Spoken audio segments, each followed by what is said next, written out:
Tuan-tuan dan puan, buku ini Vision 2020, A Malaysian Christian Response, Teologi Wawasan 2020. Dan buku ini ditulis pada tahun 1992 ketika Perdana Menteri pada waktu itu, iaitu Datuk Seri Dr. Mahathir Mohamad, sekarang Tun Mahathir, melancarkan Wawasan 2020. Maka pihak gereja di Malaysia, mereka pula bersepakat menulis satu buku, iaitu Vision 2020, A Malaysian Christian Response. Menulis tentang apakah hala tuju dan wawasan gereja-gereja yang ada di Malaysia.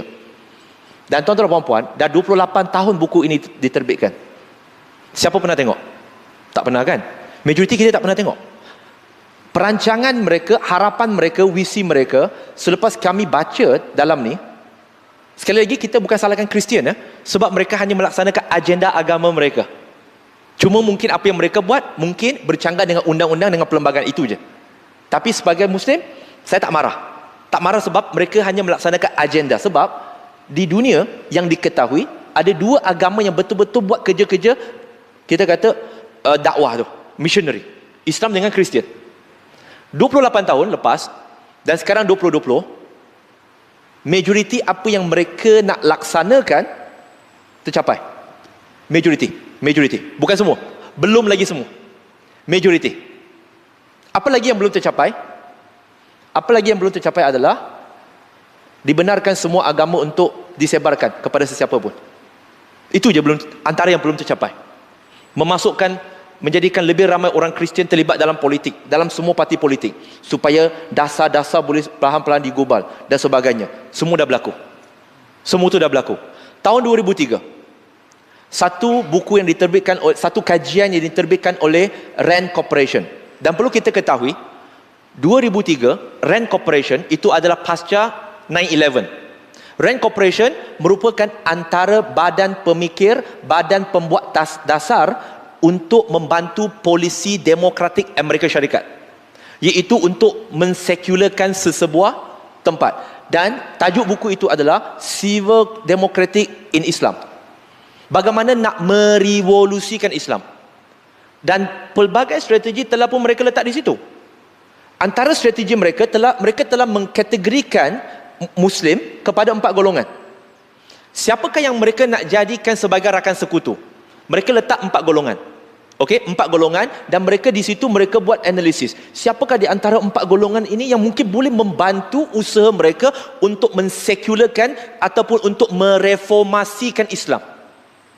Golongan pertama yang mereka letakkan adalah golongan sekularis. Golongan yang mendapat pendidikan di barat, yang pernah hidup di barat, dan mereka masih Islam, tetapi mereka ini adalah golongan yang bersetuju agar agama dipisahkan daripada politik, daripada sistem pemerintahan, sebagaimana gereja dipisahkan daripada sistem pemerintahan di barat. Tetapi mereka kata akan menghadapi ancaman kerana golongan sekular ini tidaklah berapa diterima di kalangan mainstream Muslim. Pertama, golongan sekularis. Golongan kedua adalah golongan fundamentalis. Fundamentalis ni siapa? Bagi mereka, fundamentalis ini adalah orang yang bagi mereka, contoh dalam laporan itu menulis bahawa fundamentalis ini adalah golongan Salafi, Diobandi dan sebagainya. Fundamentalis. Dan mereka letak golongan fundamentalis ini mungkin dalam 8-9%. Kemudian golongan tradisionalis. Golongan tradisionalis ini adalah golongan Asy'ariyah Maturidiyah. Ini yang mereka sebut. Kemudian ada satu lagi, golongan modernis. Ini mereka letak 1%. Tetapi yang menariknya yang saya nak kongsi dengan tuan-tuan dan puan-puan, apa strategi mereka? Sebab tu saya kata, dia takkan dapat diberhentikan. Akan jadi lebih banyak. Antaranya yang saya nak kongsi dengan tuan-tuan dan puan-puan, supaya kita boleh buat sesuatu. This is something that we can do. Iaitu dalam strategi mereka jelas. Saya dah post, saya pernah cakap dalam satu kuliah saya. Memang ditulis dalam tu. Menghalang sebarang kerjasama di kalangan fundamentalis dengan kalangan tradisionalis. Menghalang sebarang kerjasama dan penyatuan sesama Muslim. Dan ini pertama. Yang kedua adalah selalu melaga-lagakan sesama Muslim. Itu plan mereka. Sebab dengan berpecahnya Muslim, dia boleh serang dari dalam.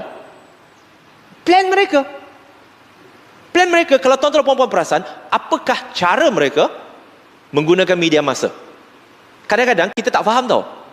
Satu cerita punya ceruk mana punya cerita, negara mana pun kita tak pernah dengar, daerah mana pun kita tak pernah dengar, yang tak ada kaitan dengan sosio-ekonomi, dengan sosio-politik kita di Malaysia, tiba-tiba ada media liberal bawa letakkan jadi tajuk utama. Apa tujuan dia? Lepas tu pula mereka timbulkan isu khilafiyah, ditimbulkan oleh media. Mereka pergi interview lah golongan Asy'ariyah Maturidiyah, kemudian diinterview pula golongan Salafi yang dia tahu akan bercanggah, lalu dilagakan mereka di media massa, diapi-apikan sehingga bergaduh. Best tak? Best kan? Dia bukan kebetulan. Tak ada kebetulan. Sebab kita sebagai Muslim, bagi saya, bila saya baca report tu, saya tak terkejut. Tak terkejut kerana tuan-tuan dan puan-puan, sebagai Muslim, Nabi SAW 1400 tahun yang lampau dah sebut dah.